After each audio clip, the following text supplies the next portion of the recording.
What does that do to you? Mark, what does that do to you, or Maria, any of you? It takes half my morning, is all paperwork.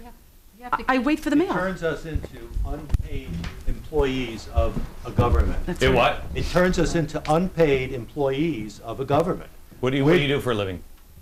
We buy and we recycle high-end medical imaging equipment. Okay. And so you're spending your day serving another boss that does nothing. Right.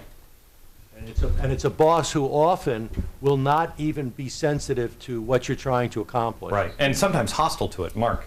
I sell real estate. For a real estate transaction, the file is 1.5 inches thick, so I usually give it to my wife to take care of it. Right. But it's just unbelievable that there is so much paperwork, which most of it is not even a regular person is Where not are you able. from, Mark? Originally? Poland.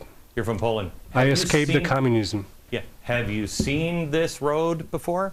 I came to America to have a dream, to have to live American dream, and now I have a nightmare. It's really terrible the way I see that the country is progressing with this government and the previous administrations as well. Yeah. We're going the same direction, and I wouldn't call it just socialism. I think this is full-fledged communism. That's where we're heading to. They're calling it now, and we just found this, one of FDR's advisors. We found a book that, I don't know if you saw the show, where we found this book, and we found it in one library, and we looked it up, and he talked about, it's something new called state capitalism. Well, everyone is saying we're progressing, the world is progressing towards China. That's it's communism, but they call it now state capitalism. Okay, back in just a second.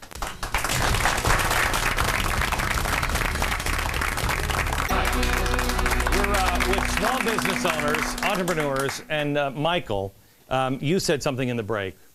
Yes, to all those people who've been let go, pushed aside during the recession, think about what you've learned. I used to work for a software company. Think about what you've learned in your business and take that and make your own job, start your own business, believe in yourself, and don't listen to the naysayers, because if you have it in yourself, you could do it. Down here, yeah. Oh, without a doubt.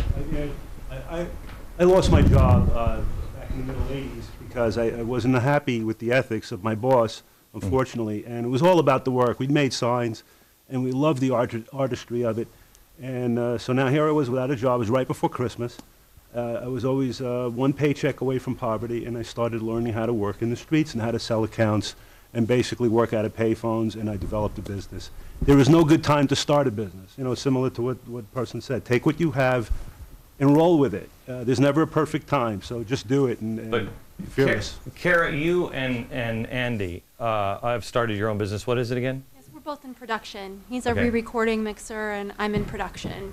Okay. Freelance. And you guys are just starting your own business. No, well, We've been operating for about 2.5 years. And what's happening? yeah. It's We have the skills. We have the ambition. We need the mentorship, especially in this particular industry. We need somebody who can really mentor us through this shark-infested waters.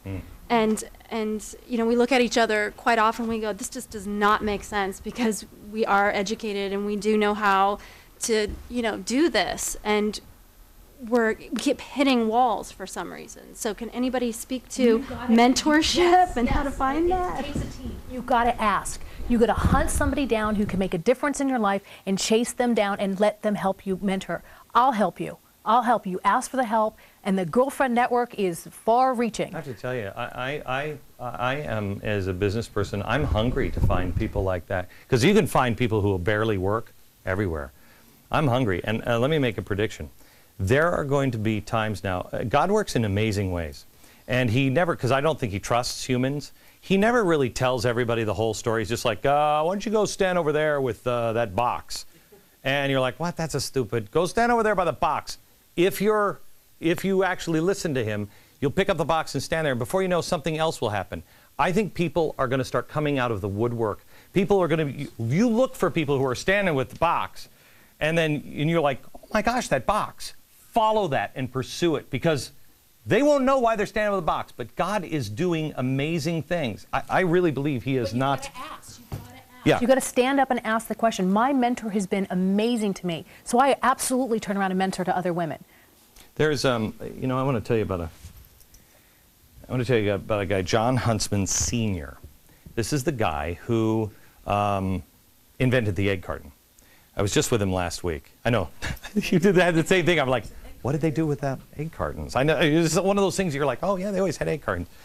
Styrofoam, plastic cups, knives and forks, all of that stuff was him. Now the largest private chemical corporation in the world. When he found out that styrofoam was bad for the environment, just turned it off, stopped making it. Amazing guy. This book, every entrepreneur should read this book, Winners Never Cheat. This, if everyone had the ethics of this man, the world would be a much, much different place.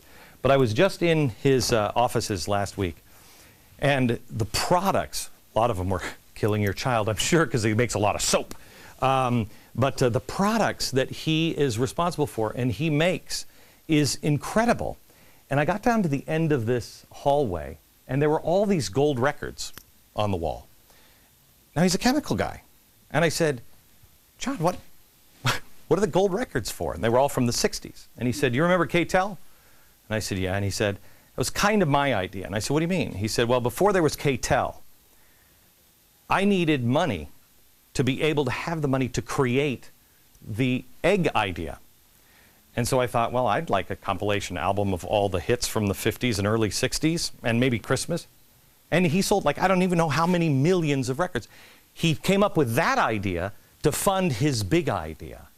It's really amazing, and he's my mentor now. They'll be there. You just find the people that you have the ethics. Well, ethics. Can we have coffee sometime? Well, yeah. Yes, we can. I don't drink coffee, but yes, we can. All right, back in just a second.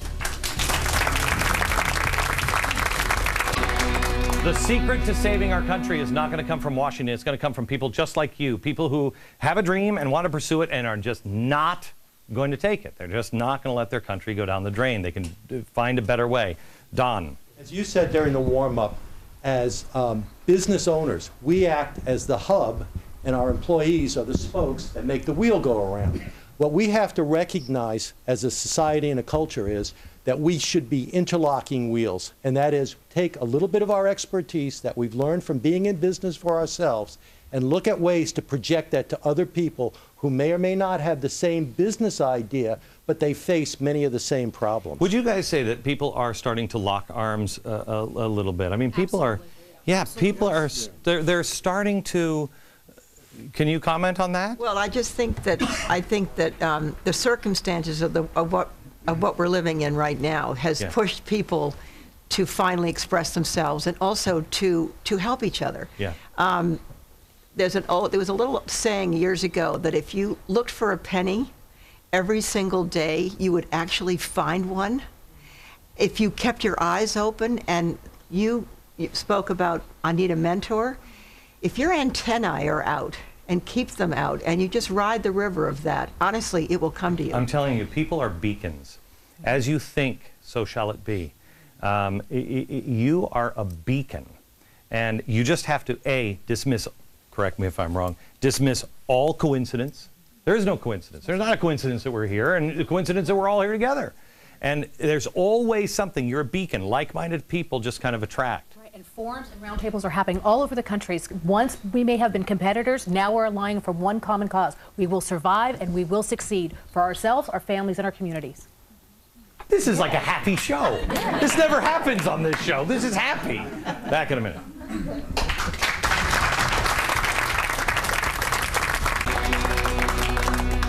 Continuing with a happy theme tonight. How to Restart America. I am launching next Tuesday this book, Broke, The Plan to Restore Our Trust, Our Truth, and Our Treasure. It's cut in 3 sections. The first part is history. How did we get here? Second part, if you liked common sense, this is like common sense to 1,000. It is, the second section is, how bad is it, really? Tell me the truth, doctor. I've got cancer. How long do I have to live? Then the third part is, what do we do? Honestly, I met for over a year putting this book together, met with some of the biggest experts, and everything they said is basically being said here. everything they said, I just made notes of it. I thought, "Meh, founders did that, founders did that." And it was freedom. And it was sparking the imagination of the American people. Patrick, you said you start a business and there's 3 phases. Absolutely. When you start a business, you know, she got support, but not always you get the support. Sometimes it's scary. You go through a first phase where you're going to get ridiculed. It's a very tough phase. Most people quit at that phase. Second one is you'll be violently opposed. Your relatives are going to make rumors. Your family's going to say things, sometimes your friends, acquaintances. But then at the end, when it becomes self-evident, everybody says, we always knew you were going to do it. I know, I love that. Very quickly. We need a government that doesn't slam the brakes on the entrepreneurial spirit, which is an integral part of American culture. Michael, last thought. Glenn, too many people fear failure. I believe they should fear regret at not trying, because we have one trip on this earth. Amen, brother. Live your life. You were born here for a reason. You have freedom unlike anybody else. Live. Don't exist. Live. From New York, good night.